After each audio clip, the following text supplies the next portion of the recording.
बिस्मिल्लाहिर्रहमानिर्रहीम। अहमद रज़ा ख़ान मेरा बेटा। हमने प्रीवियस लेक्चर्स के अंदर डेरिवेटिव को बाय डेफिनेशन देखा। हमने देखा हम किस तरह बाय डेफिनेशन किसी भी फंक्शन का जो है वो डेरिवेटिव निकाल सकते हैं, उसे सॉल्व आउट कर सकते हैं। अब थोड़ी सी बात को आगे बढ़ाते हैं। जो हमने काम किया वो बाय डेफिनेशन था। इसी तरह फंक्शंस का डायरेक्ट डेरिवेटिव्स भी मौजूद हैं। मैं बेसिकली अभी इस पूरे लेक्चर में उन बेसिक डेरिवेटिव्स को आपके सामने लेकर आऊँगा। हम उसके बेसिक फार्मूलों को डिस्कस करेंगे। ये 5-6 फार्मूलाज हैं। जब तक आपको ये 5-6 फार्मूले नहीं आएंगे मैं आपको डेरिवेटिव नहीं सिखा सकता, क्योंकि जब तक ये रूल्स जो हैं ये आपके जहन नशीन नहीं होते, क्योंकि मैंने अब इन्हीं रूल्स के साथ खेलना है, इन्हीं रूल्स को बार बार इस्तेमाल करना है। यही रूल्स आपके सामने बार बार आएंगे और ये चीज़ जब तक आप अंडरस्टैंड नहीं करोगे, इट्स वेरी वेरी इंपॉर्टेंट ये जो है लेक्चर है, क्योंकि हमें थोड़ा सा चीज़ों को लेके आगे बढ़ना है। Let's start. अब सबसे पहली बात हम यहाँ पे लिखेंगे, this is some important rule कह लें, फार्मूलाज कह लें फॉर डेरिवेटिव्स। अच्छा, अब इस डेरिवेटिव के अंदर जो मैं टर्म इस्तेमाल करूंगा with respect to x, with respect to t, with respect to z, इसमें जब मैं बार बार डेरिवेटिव्स का चेंज कर रहा हूँ, इसका मतलब जो डिपेंडेंट और इंडिपेंडेंट वेरिएबल के चेंज करने से डेरिवेटिव की शक्ल चेंज होगी। मसलन पहले हम स्टार्ट करते हैं, इसके रूल्स को देखते हैं। इसका पहला रूल है ये, इसका फर्स्ट रूल कि D over d x derivative of x. D over d x का मतलब है the rate of change of x, यानी हम विद रिस्पेक्ट टू एक्स किसी भी कांस्टेंट का डेरिवेटिव लेंगे that should be equal to 0। मसलन इसके साथ साथ मैं एग्जांपल दे रहा हूं ताकि मेरा बेटा आप इसे समझ। Let y is equal to 5, let y is equal to 5। ये बड़ी गौर तलब बातें हैं। कहता y का डेरिवेटिव लो विद रिस्पेक्ट टू x, तो फाइंड करना है हमें, क्या करना है, dy ओवर dx। हमें डेरिवेटिव फाइंड करना है किसका, इसका। तो सबसे पहले हम यहाँ पे लिखेंगे डिफरेंशिएशंस, यहाँ पे differentiations with respect to x, यानी मैं इस फंक्शन का डेरिवेटिव ले रहा हूँ विद रिस्पेक्ट टू x। यानी ये पूरी जो मैंने स्टेटमेंट लिखी है डिफरेंशिएशंस, इसको हम पढ़ेंगे दिस इज डिफरेंशिएशंस यानी derivations with respect to x, यानी जो भी मैं वेरिएबल यूज़ करूँगा। डिफरेंशिएशन लिख लें या जो है डेरिवेटिव लिख लें, ज़्यादातर हम डिफरेंशिएशन ही लिखते हैं, डेरिवेटिव ऑफ जिस फंक्शन का लेना है। तो दोनों साइड पे dy ओवर dx लेंगे, दोनों साइड पे dy ओवर dx लेंगे, दोनों साइड पे क्या लेंगे, dy ओवर dx लेंगे। जब हम देखें अब इस फंक्शन के अंदर यहाँ पर ये दिस कांस्टेंट फंक्शन है, यहाँ पे जस्ट 5 है, x तो है ही नहीं। जब x नहीं है तो इसका मतलब x का कोई भी ऑपरेटर नहीं, तो इसलिए ये ऑटोमेटिकली 0 हो जाता है। यानी जिसके ऊपर आप काम कर रहे हो वो फंक्शन वहाँ पे मौजूद नहीं है, ये कांस्टेंट फंक्शन है, तो उसी लिहाज से हम इसको 0 करते हैं। इसीलिए हम किसी भी कांस्टेंट का डेरिवेटिव, लेकिन शर्त ये है कि वो कांस्टेंट अलोन हो, अकेला हो। इस तरह फंक्शन में एक अकेले की सूरत में आए, सिंगल आए, उसके साथ कोई और फंक्शन ज़रब वगैरह या कोई इस तरह नहीं हो, खा रहा हो। अगर ये मसलन अभी मैं आगे बात करता हूँ, अगर उस फॉर्म में हो तो फिर कुछ और है। मसलन इसका दूसरा रूल ज़रा देखिएगा, दूसरा है d over d x derivative of x, यानी एक्स का derivative with respect to x, x का derivative with respect to x, तो वो मेरा बेटा होता है 1। ये बात याद रखिएगा, यहाँ पे x with respect to x 1 है, अगर y with respect to y 1 होता, z with respect to z 1 होता। यानी अगर जिसके ऊपर हम काम कर रहे हैं उसी का डेरिवेटिव विद रिस्पेक्ट टू लेना है, तो अगर ये दोनों सेम है that should be equal to 1। ये इसका सेकेंड रूल है। फिर तीसरी बात जो भी मैं कर रहा था, जो मैंने बीच में ब्रेक की थी, D over d x of A x. अगर किसी वेरिएबल के साथ कांस्टेंट ज़रब खा रहा हो, अगर किसी वेरिएबल के साथ कांस्टेंट ज़रब खा रहा हो, शर्त ये कि वो ज़रब खा रहा हो, तो क्या करते हैं कांस्टेंट को बाहर निकाल लेते हैं और डेरिवेटिव ऑफ जो उसका मल्टीपल होता है उसका डेरिवेटिव लेते हैं ए एज इट इज़। अभी हमने पीछे लिखा कि derivative of x with respect to x 1 है, ये 1 होगा, इसका मतलब इसका आंसर ए आ जाएगा। अभी जो मैं बात कर रहा था देखें एक एग्जाम्पल, अगर y इज इक्वल टू आपके पास आ जाए दिस इज़ 5x, क्या आ जाए आपके पास दिस इज़ 5x, वो कहता है डेरिवेटिव लें, तो यहाँ लिखेंगे differentiations with respect to x, तो dy ओवर dx, यानी हम दोनों साइड पे d ओवर dx से मल्टीप्लाई कर देंगे, तो this is d over dx of 5x, 5 को बाहर ले लेंगे, d over dx of x। देखिए ये कांस्टेंट है, बाहर चला जाता है, तो ये 5 आ जाएगा, ये 1, इसका आंसर बन जाएगा 5। लेकिन अगर ये सवाल कुछ इस तरह आ जाए जो आपके ज़हन में इस टाइम चल रहा होगा 5x प्लस 3, 5x प्लस 3, अब हमें इसका डेरिवेटिव लेना है, तो ये आएगा दिस इज़, यहाँ लिखना है ये स्टेटमेंट ज़रूर लिखनी है, differentiations with respect to x, ये स्टेटमेंट ज़रूर लिखनी है। अगर खुदा ना खास्ता क्योंकि मैं सवाल कर रहा हूँ स्पीड से काम कर रहा हूँ, अगर मैं मिस कर दूँ तो आपने मिस नहीं करनी। d over dx y is equal to d over dx of 5x plus 3, तो ये आ जाएगा this is dy over dx, तो ये आ जाएगा हमारे पास, देखो इसको 5 को बाहर लेंगे, d over dx of x plus d over dx of 3, देखिए 5 बाहर, इसका derivative 1 according to the rule. अब देखें ये कांस्टेंट अकेला आ गया तो ये 0 हो जाएगा, ये क्या हो जाएगा, it's will become 0, it's answer is 5, क्योंकि ये इस अकेला फंक्शन है 3 अलहदा, जब हम डेरिवेटिव अप्लाई करेंगे तो ये अलहदा है, तो ये जब हमारे पास कंबाइन की शक्ल में आते हैं तो फिर हम इसको सॉल्व करते हैं। फिर इसके बाद जो इसका सबसे पहला है जिसको हम जनरली चौथा इसका बेसिकली ये इसका फर्स्ट रूल ही कहलाता है, ये है पावर रूल।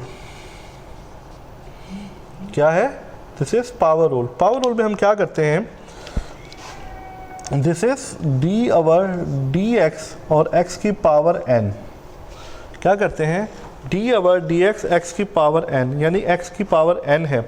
अब यहाँ पे कहीं पे ऐसा नहीं था तो क्या करते हैं, इसका पावर शुरू में, पावर में से एक काम, पावर शुरू में, पावर में से एक काम, फिर d ओवर dx, फिर डेरिवेटिव जो पावर के नीचे होता है। इट्स वेरी वेरी इंपॉर्टेंट, ये रूल बहुत इंपॉर्टेंट है, हम इसको बार बार यूज़ करेंगे और हम इसे बार बार इस्तेमाल करेंगे कि हमें इसे किस तरह जो है वो इस्तेमाल करना है। मैं आपको एक दो एग्जांपल्स करवाता हूँ, इंशाअल्लाह ताला मुझे उम्मीद है कि आपको इसकी अंडरस्टैंडिंग हो जाएगी। एग्जांपल है जी हमारे पास, अभी हमने कहा y is equal to 5x square कर दें, क्या कर दें 5x स्क्वायर कर दें, इसका डेरिवेटिव लेना है। तो सबसे पहले यहाँ लिखेंगे differentiations with respect to x, तो ये आ जाएगा this is dy over dx, ये आ जाएगा d over dx 5x square, constant है बाहर ले जाएं, d ओवर dx x का स्क्वायर। देखें अब यहाँ पे x की पावर 2 है, जब भी इसकी पावर अगर 1 होती तो x का derivative with respect to x 1 होना था, लेकिन अब क्योंकि इसकी पावर 2 है तो इसके ऊपर पावर रूल लगेगा। आप 2 ले लें, कोई भी इसकी पावर, देखिए 5 एज इट इज़, करना क्या है, पावर शुरू में, पावर में से एक कम, फिर जो पावर के नीचे, जो पावर के नीचे है उसका डेरिवेटिव, तो ये आ जाएगा हमारे पास 5 इंटू 2x, 2 में से 1 1 आ जाएगा और x का डेरिवेटिव वो ऑलरेडी 1, तो ये हमारे पास इसका आंसर आ जाएगा 10x। क्या आ जाएगा हमारे पास, इसका जो आंसर है वो क्या आ जाएगा 10x। This is power rule. अब इसके बाद जो हमारे पास अगला रूल है उसे हम बोलते हैं प्रोडक्ट रूल। जब हमारे पास 2 या 2 से ज़ायद फंक्शन ज़रब खा रहे हों, क्या हो, जब हमारे पास 2 या 2 से ज़्यादा फंक्शन ज़रब खा रहे हैं, द सेकेंड रूल है दिस इज़ प्रोडक्ट रूल। जब हमारे पास फ़र्ज़ कर लें f(x) एंड g(x) 2 फंक्शन है, हम इनको ज़रब देना चाहते हैं। मैं बेसिकली अपनी आसानी के लिए इसको u का नाम देता हूँ और इसको v का नाम देता हूँ। क्या देता हूँ, u का नाम देता हूँ और v का। देखें ये हमारे पास y है, u इंटू v फॉर्म में से कहता हूँ। आप चाहें तो fx और gx भी यूज़ कर सकते हैं, लेकिन मैं ज़्यादातर इसको u इंटू वी की फॉर्म में लिखूंगा, क्योंकि जब मैंने इसको बीच में इस्तेमाल करना होता है तो वहाँ पे मेरे पास इतनी जगह मौजूद नहीं होती कि मैं fx gx लिख सकूँ, तो मैं अपनी आसानी के लिए इसको u और v का नाम देता हूँ। तो डिफ्रेंशिएशन जी विद रिस्पेक्ट टू x है, जब हम इसके ऊपर लगाते हैं ये बनता है dy/dx, तो ये आएगा u as it is v का derivative plus v as it is u का डेरिवेटिव। यानी करना ये है मेरा बेटा, पहले एक function first function as it is derivative of the second function plus second function as it is derivative of the first function. आप इनको आगे पीछे भी कर लो तो उससे कोई फ़र्क नहीं पड़ना, यानी एक का डेरिवेटिव दूसरा एज इट इज़, फिर दूसरा का डेरिवेटिव पहला as it is. Derivative of u यानी u इंटू वी का मतलब होता है u as it is derivative of v and v as it is derivative of u। ये बेसिकली रूल है, डेरिवेटिव नहीं, ये चीज़ तो मैंने वैसे बताई है। तो जनरली हम इसको इस्तेमाल करेंगे, तो जो इसका रूल है, अगर आप इसको इस फॉर्म में लिखना चाहें तो d/dx u इंटू वी, यानी जब ये ज़रब खाएगा u as it is v का derivative plus v as it is u का डेरिवेटिव। ये जो मैं u और v के ऊपर प्राइम का साइन यूज़ कर रहा हूँ, बेसिकली ये डेरिवेटिव्स को शो कर रहे हैं। किसको शो कर रहे हैं? बेसिकली ये डेरिवेटिव्स को शो कर रहे हैं। एग्जांपल देखते हैं हम। हमारे पास फ़र्ज़ कर लें y is equal to x plus 1 और 2x, ये दो फंक्शन हैं। सबसे पहले हमें इसकी जो हमारे सामने सवाल की कंडीशन आती है उसको देखना होता है, तो हमें देखते साथ ही अंदाज़ा हो जाएगा कि ये दो फंक्शन आपस में मल्टीप्लाई हो रहे हैं, ज़रब खा रहे हैं। तो आपको फ़ौरन डिसाइड करना है कि ये क्या चीज़ है, ये u इंटू वी है या fx इंटू gx फॉर्म है। तो हम इसके ऊपर प्रोडक्ट रूल अप्लाई करेंगे, हमें इसका dy/dx मालूम करना है। तो देखें, सबसे पहले डिफ्रेंशिएशंस विद रिस्पेक्ट टू x। ये स्टेटमेंट मेरा बेटा नहीं भूलनी, क्योंकि इस स्टेटमेंट का लिखना बहुत ज़रूरी है कि आप जो भी ऑपरेटर्स के ऊपर ऑपरेट कर रहे हो उसका यहाँ पे मेंशन करना ज़रूरी है। अब हमारे पास, क्योंकि हम विद रिस्पेक्ट टू x कर रहे हैं dy/dx, तो ये आ जाएगा d/dx x plus 1 into of 2x। अब हमारे पास ये दो मल्टीपल फंक्शन है, आप इसको अपनी आसानी के लिए, जिस तरह मैंने अभी कहा, आप इसको u कह लें और इसको v कह लें। अब हमने इसके ऊपर प्रोडक्ट रूल जो है वो अप्लाई करना है, तो हम क्या करेंगे, देखें, u as it is derivative of v plus v as it is derivative of, यानी u की जगह पे हमारे पास क्या आ जाएगा, x प्लस 1। देखें, मैंने ये वाला फार्मूला जो मैंने अभी आपको बताया, u as it is derivation of v plus v as it is derivation of u। आप u और v को आगे पीछे भी कर सकते हैं, यहाँ प्रोडक्ट में कोई कंडीशन नहीं। ये u इंटू वी फॉर्म है, तीसरा भी कोई फंक्शन हो सकता है, चौथा भी हो सकता है।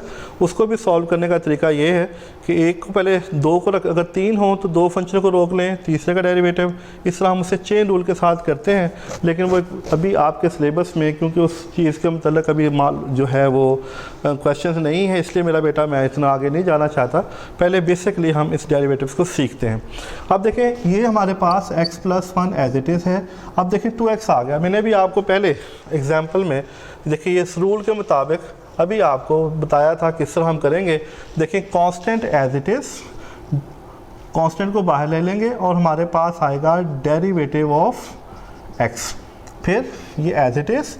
अब x का derivative with respect to x 1 plus, अब देखिए ये 1 सिंगल है, जिस तरह मैंने सबसे पहले बताया कि किसी भी कांस्टेंट का derivative with respect to x वो हमेशा 0 होगा। हम इसकी एग्जांपल पहले देख चुके हैं, तो मेरा बेटा ये 0 हो जाएगा। तो ये आएगा x प्लस 1 इंटू 2, एक्स का derivative with respect to x। देखें, ये जो सेकंड मैंने बात बताई, अगर हम किसी भी वेरिएबल का derivative with respect to same कर रहे हैं, अगर ये x है ये भी x, तो इसका डेरिवेटिव आएगा 1, तो यहाँ पे आ जाएगा मेरा बेटा 1। दिस इज़ 2x इंटू 1, तो ये आ जाएगा 2x प्लस 2 प्लस 2x, तो ये आ जाएगा 4x प्लस 2। तो ये आ जाएगा हमारे पास इसका डेरिवेटिव। ये है प्रोडक्ट रूल। इसी तरह मेरा बेटा जो हमारे पास इसका लास्ट थर्ड रूल है वो है क्वेश्चन रूल। जब हमारे पास कोई भी चीज़, कोई भी टर्म जो है वो फ्रैक्शनल फॉर्म में आए, तो हम उसके ऊपर क्वेश्चन रूल जो है वो अप्लाई करते हैं। उसको जनरली हम जो है, थर्ड रूल है हमारे पास, इसे हम क्वेश्चन रूल बोलते हैं। This is u over v, या एफ एक्स ओवर जी एक्स फॉर्म। यानी इस फॉर्म में अगर हमारे पास कोई चीज़ आ जाए तो इसको हम बोलेंगे क्वेश्चन रूल। तो इसे करने का तरीकाकार ये होता है, this is d over d x u over v, this is, इसको हम लिखेंगे इसके डिनोमिनेटर का square, u as it is derivation of v minus फिर v as it is derivative of u। अगर हमारे पास कोई इस तरह की चीज़ आ जाए u ओवर v फॉर्म में, तो नीचे वाले का स्क्वायर, जिसका स्क्वायर लेना है, तो ये हमारे पास ये ऐसे नहीं लिखना, v as it is derivative of u minus u as it is derivation of v। जो नीचे लिखना है वो एज इट इज ऊपर वाले का डेरिवेटिव माइनस फिर ऊपर वाला एज इट इज नीचे वाले का डेरिवेटिव। ये कहलाता है हमारे पास क्वेश्चन रूल। यानी अब अगर हमारे पास कोई भी टर्म जो है वो बटे की फॉर्म में आ जाए, फ्रैक्शनल फॉर्म में आ जाए, ऊपर नीचे हो जाए, तो हम इसको इस फॉर्म के साथ लिख सकते हैं। इसकी भी एक एग्जांपल देख लेते हैं जी। y is equal to x plus one x minus one, वो कहता है differentiations with respect to x करें, तो ये आएगा d y over d x, ये आ जाएगा नीचे वाले का square according to this formula, इसको एज इट इज ऊपर वाले का derivative minus x plus one as it is नीचे वाले का डेरिवेटिव। फिर देखें अगर गौर करें, this is v u and v। तो अब हमारे पास अगर हम इसका डेरिवेटिव लें, देखें ये x minus one as it is, x का डेरिवेटिव 1 आएगा, 1 का 0 हो जाएगा, ये x प्लस वन, यहाँ भी x का डेरिवेटिव 1 आ जाएगा, तो ये आ जाएगा x माइनस वन का square, x minus one minus x, तो ये भी माइनस वन, x के साथ कट जाएगा, तो minus two over x minus one का स्क्वायर।